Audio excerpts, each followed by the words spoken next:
Hey guys, what's going on? And first off, I'd like to start the episode by apologizing to you guys for not uploading yesterday. I just I've been playing a lot of my player, I guess what you call it, career mode, just on my own, and I just ended up playing it for so long that I ended up forgetting to go ahead and make a video for the Norwich career mode. Doesn't mean that I'm not enjoying it or anything. It just means that I kind of got tied up in other things, I guess, by accident. But we are here for episode 4 or 5. I'm pretty sure it's 5. Yeah, it's 5. And we're playing against Stoke City and Southampton. And we will also be ending the transfer window. However, at the end, I don't include the two signings we made because they weren't that big. I mean, I was just trying to get young talent. Nothing I don't think anybody knows. Two guys I don't think anybody knows is what I tried to say. So I didn't include those just to make this video just a little bit shorter, because this video is going to be quite longer, or not quite longer, just a couple minutes longer than usual. I don't know why. I guess it's where I'm having to leave in where the transfer negotiations and everything. But either way, let's just go ahead and jump into this. Now, this episode really proved just how good this Norwich side could be, because we were just we played attacking football. It was fun to play, and it was just really really fun, and it was really competitive, and it really made me want to play this even more.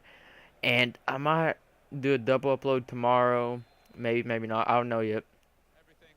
But let's just go ahead and focus on what's going on right now, which is us against I want to say against Norwich, against Stoke City. And let's just go ahead and jump right into this. As you can see, this will set the pace of this entire episode. From the kickoff, we just go straight down there and get into the box. End up getting it sent back out, but just what I'm trying to tell you is that we were just always in their box, always attacking. And here we almost concede, and it was almost a really bad situation as we played really, really sloppy towards the back line.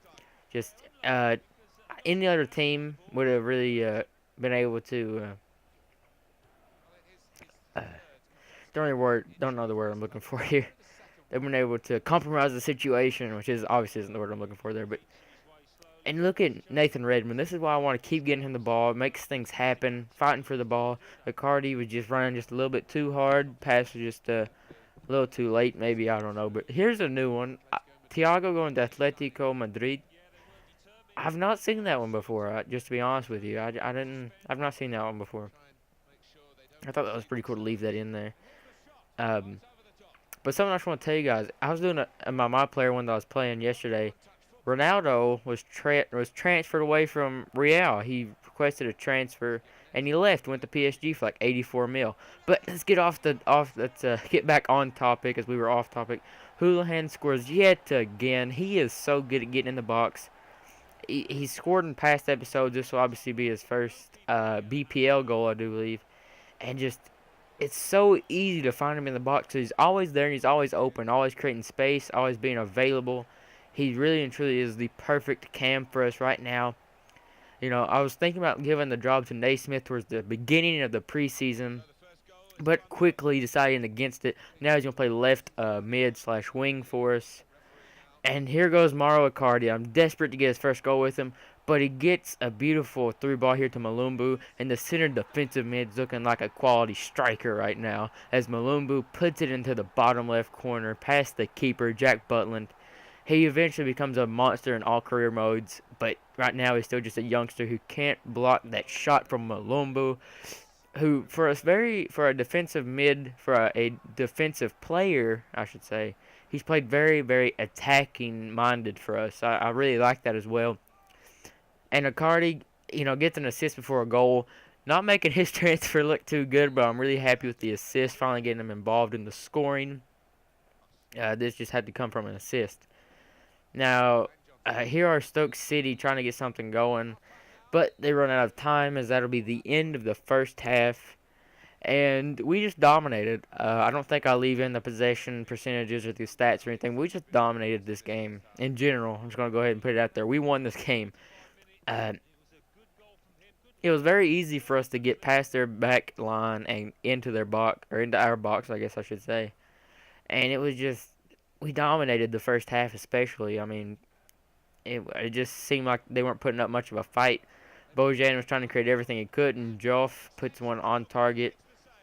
But one thing you guys will be able to catch on here quickly is Ruddy had the episode slash games of his life. He played amazing today. He probably, if we had a lesser goalkeeper in there, that we probably concede 5 goals in each of these games.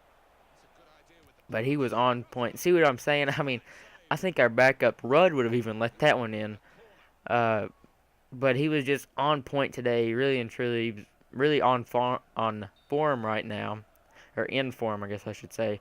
And he's been awesome for us here, and he's been so great. He's not conceded in the BPL yet. I don't think as of this game right here, he's not. And look at that, the things he's saving. He was saving so many goals that I actually had to go and check the difficulty to make sure that I was still on world class. And yes, I still play on world class right now because I'm not that great at the game. But I'm going to keep it on there for a while until we start winning by like 5-0 maybe. But he was on point. I had to go check the difficulty to make sure it was still where it was at. And it obviously was, like I just said. And he was just in our defense with the addition of Mangala. He's been huge for us. The back line not conceding a goal up to this point, up to this game right here. Glenn Johnson trying to change that. Maybe if he got a little bit too underneath of it there, sent down into the fourth row there. Redmond making things happen. Wisdom overlapping, cutting inside. Finds, or was trying to find, I believe it was Mbonkani there. Just bad reaction there. CPU wasn't paying attention or something like that. But there goes Bojan, looking like a quality player, looking like what Barcelona saw in him. But here comes Icardi for our side into Mbonkani. Mbonkani with a turn gets it back into Icardi, desperate to get a goal, and it gets deflected by the defender. So close, just really, really wanting to get that first goal for Icardi. Really welcoming him into the team, even though he's already got himself an assist and everything. But Naismith, watch this. What a pass. Terrible touch from Mbonkani, but he's able to put it in the back of net before the defender can get to him just in time. We were just so good at getting the ball forward and attacking today. It was almost as we were playing like a championship side. Stoke City got embarrassed today. They just couldn't stop us, and I hate to sound like arrogant and cocky and everything, but they just couldn't stop us. Their defense had nothing. I mean, they had no answer for us whatsoever. And Mbonkani and Naismith and them, they were really, our front four were really, really taking advantage of it. And it was really fun to watch, not as well as play, but now that I'm doing this commentary, it's really, really fun to watch this happen. Looks like some beautiful football being played, the way I want to play. But it's funny, in the second episode, I play completely different. Not necessarily to say in a bad way or a negative impact, but I just play completely different. And so this is kind of like what I would like to consider a peak Man United play, as I would like to call it. Just how Man United used to play when they were winning before Louis van Gaal and David Moyes. But there's another miraculous save from Ruddy to keep his clean sheet. He was, like I said, this episode, I'm not going to give him man of the match for either, but he was really impressive. And I do believe, this should end the game right here, and it does. We walk out of our home state, and we go back home with a win, and just Stoke City, that's embarrassing. Norwich, we dominated. I don't know how else to, or any better term to use. We just dominated them. They had no answer for us. And Mbonkani kind of gets a spotlight, but he only got the third goal. But his goal came off of, he almost didn't score because that touch, like I said, was terrible. Absolutely, bleh, it was disgusting. But yeah, Houlihan as well. He's been the man of the series so far. He's been huge for us, and just, I don't know. But here we are, loaning some players out, and Jamie Eaton Collins going to Oxford United. Hopefully he can get some big playing time over there, really develop. And here's a guy we tried to go for in Jack Grealish, the young 19-year-old left mid slash winger for Aston Villa. He's really difficult to get, I'll tell you that, especially when you had the budget that we had, which wasn't very much. And we loaned out our 19-year-old defender Tofolo to the Blackburn Rovers, I do believe. And this is the most expensive we tried to get towards Grealish. We didn't have any money, couldn't offer anything else. So we just tried to offer in and throw in a player there to cover up the remaining value. And here's one of the guys I was trying to sign. I don't believe I actually ended up signing him, obviously because he's a recently joined player. I finally realized that. And then we go after Gorka Garzetta. We do end up signing him. We signed him on transfer deadline day, but as I said earlier, I did not put him or the other signing in the game. We ended up just signing I believe it was a right mid player, maybe a left mid. I don't know. He was pretty sure he was a forward, and if he's not, I'll just go ahead and put it in the beginning of next episode. Show you who you guys are. Show him to you guys who he is. Introduce him. You know what you got to do in a YouTube series. No, I'm kidding, but. Here we are with an away game at Southampton. I walked into this game, I thought Southampton were going to win this game, to be honest. I thought, the 3-0 might be a fluke. It might just be one amazing game. Anybody can have an amazing game. But look at their starting lineup. Charlie Austin was the one that was really scaring me here. I thought once he gets forward, he's going to score. That's an obvious thing. And I was really scared. We had to defend him heavily. Or at least I was trying to. And just my tactics for this episode, for this game, I should say, first off, trying to get a Cardia goal. I'm so desperate for him to get his first goal, and I know he is as well. And it's just, as you can see, they kind of, spotlight on him right now. He has an assist, and as long as he's contributing to goals, as far as I'm concerned, he's a great signing for us. Worth all £10 million, was it we spent for him? I do believe it was right around that area. Maybe 12. Yeah, I think it was right around 10 or 12 million. Or maybe that's what we spent for Mangala. But anyway, he was worth every penny or pound, whatever, that we spent for him. And here we go. Let's go ahead and jump into this gameplay here. There's a Cardi with a beautiful through ball to Mbonkani, and Mbonkani with it to Malumbu. Like I said, Malumbu was playing very forward today, and it was very, fun to have him up there, just have another option. And Mbonkani with it, doesn't know what to do, plays up to Malumbu. Malumbu tries to go for his second goal of the episode. He ends up getting it blocked by a defender. And here's Redmond with the corner, sweeping it in. And the goalkeeper, Stecklenburg, was able to catch it and throw it back out. Naismith here on the left mid, where he's had to play here recently. And look at this. Houlihan is always in the right place at the right time. I don't know if his positioning's up really high or something, and I just don't know it. But he's always there in the right place at the right time. And this time he gets a cheeky little touch and then puts it in the back of the net. I didn't know what other word to use there. So a cheeky goal there from Houlihan with his second of the BPL season in as many games. He might just be the X factor for this team. And here we go. We have a free kick here. I guess that's what you would want to label it. And this is just, it was so easy for us to pass in between their defenders and get a shot on target this episode. It was very fun. But as you can see, we weren't getting many through balls is what I'm trying to explain here. We were more or less passing around the box. And it's interesting, I said last episode we're playing very Man United-like football, getting the ball getting a lot of through balls, and getting a lot of easy chances. But I'll jump back into this here in a minute. But look at this attempt from Redmond. Remember, last episode we made one, but this one goes just left of the goal post.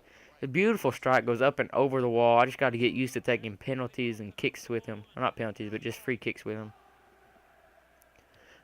As I was saying, we were playing a lot like what Arsenal play, like just trying to get the perfect goal and passing outside the box, looking for the perfect opportunity. And I don't know if it affected us, not necessarily negatively, but not necessarily more positive than what we were playing last game. And it wasn't even really up to us to play like that. It was just Southampton. They would have their opportunity to strike, and then immediately after that, their entire team was down the field trying to defend us. So us playing like that wasn't necessarily our fault or because of us. It's just they were doing a very, making it their main priority to defend instead of attack. When Stoke City's main focus was to attack rather than defend, and because of that they got destroyed 3-0. And now here we are, having to play a little bit more, not necessarily conservative, but passive, um, instead of really pushing it forward. And they were trying their best just to get the closest shot they could and trying to get it on net. They were or on target. They were really, really pushing, really trying. But Mangala, and the back four were huge today. They were, this entire episode they were big for us. And yeah, no, see, this is that's what I'm talking about. Mangala just really good on the defend, really quick, really strong. Kind of like the perfect mix of that you want for a defender. And now here they are going down the right wing. They they swing it in, they cross it in, and Ruddy had another big episode. I don't think there's as many saves in this one that I put in for this game, but he had another great game. As you can see right there, that I think that kind of got deflected there. I want to say that it did. But another easy save for Ruddy. And now here comes Icardi on the left wing. Cuts it in. Tries to find someone across the middle. Decides to just take the shot himself. But it gets knocked from right underneath of his right foot when he's about to strike it. Gets knocked away. And then they clear it. But it comes straight back to us. And Pinto plays it up to Mbonkni. And Mbonkni with it. Trying to play it forward to Houlihan, who's been, an amazing player all episode. And now here comes Naismith. Trying to play it in, gets deflected by Mbonkni to Icardi. Icardi with his chance, and it gets blocked by Stecklenberger. Or Stecklenberg, I think that's how you pronounce it. Probably not. But it was just so frustrating. Kept getting so close with Icardi. But my guess is that we will score with them next episode. Or at least that's my hope. Nathan Redmond was huge today as well. He's making a lot happen in the midfield, not necessarily towards the front, but more or less, he was kind of that guy that went back, got the ball for us, and brought it up through the midfield, if that makes any sense. He was kind of this isn't going to make, this analogy not going to make much sense, but he was kind of the point guard for our team, if that makes any sense. Not necessarily leading-wise, but the fact that he would kind of get the ball for me and just take it straight up the field. That was mostly because of me, because I was trying to get the ball to him, because I know that he has good enough dribbling and good enough pace to get around a lot of people. So I was using him a lot to bring the ball up the pitch and then get it to either Icardi, Houlihan, Naismith, any of those guys to then either finish it off or find someone else. Redmond wasn't necessarily attacking, but he was kind of just keeping it going. But my man of the episode, I guess, I kind of want to make that new thing where I make a man of the episode. You know, they're man of the matches and man of the competition, everything like that. But I want to have a man of the episode. My man of the episode is going to be Ruddy. He kind of did, his job, and that was to save goals. But he did that in such an amazing way. But that'll be the end of this episode. I hope you enjoyed, and if you did, leave a like and subscribe. And then come back tomorrow for the next episode, maybe even a double upload tomorrow.